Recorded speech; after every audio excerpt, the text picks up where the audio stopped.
મારો મારું કઈક લખાય આ કડિયું મારું કઈક લખાય એમાં તારો ફોટો છે પટેલ મારું મારું લખાયામાં ફોટો છે કે આ પરિવારના ઘરે જઈને હું ખીર ખાઈને અમૃતની જોગમાયા મેલડી આવી હતી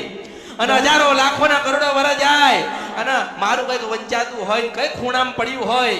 અને કોકના હાથે કદાચ જડી જાવ અને કોક વાંચતું હોય અને બરોબર પહેલું બીજું ત્રીજું ચોથું પાંચમું છઠ્ઠું સાતમું આઠમું નવમું દસમું 11મું અરે 12-13 પત્તા પૂરા થાય અને પાછી બીજા પત્તે ના મારા દર્શન આલું મારા ભક્તોને તો મારું નામ મેલડી નહીં પટેલ હું કળિયુગમાં મેલડી છો તમને જોઈને જ ભક્તિ જાગી માડી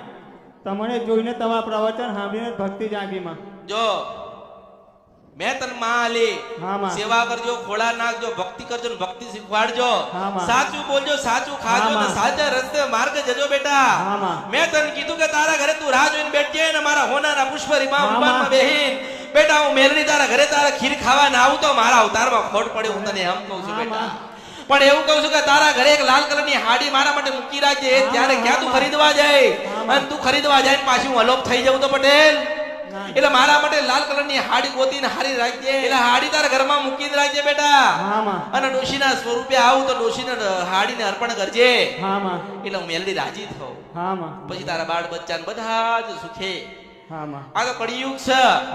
છે કોક માને ના માને કોક વિચાર કરે ના વિચાર કરે કે શું ચાલે શું હશે કેમનું થતું હશે મેં તને કીધું કે મારી રાજુને બેઠજે અને એક લાલ કલરની સાડી ખરીદીને મૂકજે અને રોજ યાદ કરજે જેમ સબરીના બોર ખાવા આયા હતા રામ ભગવાન એવી રીતે અમૃતની મેલડી ના આવું તારા ઘરે ખીર પીવા તો મારું નામ મેલડી નહીં એમ કહું છું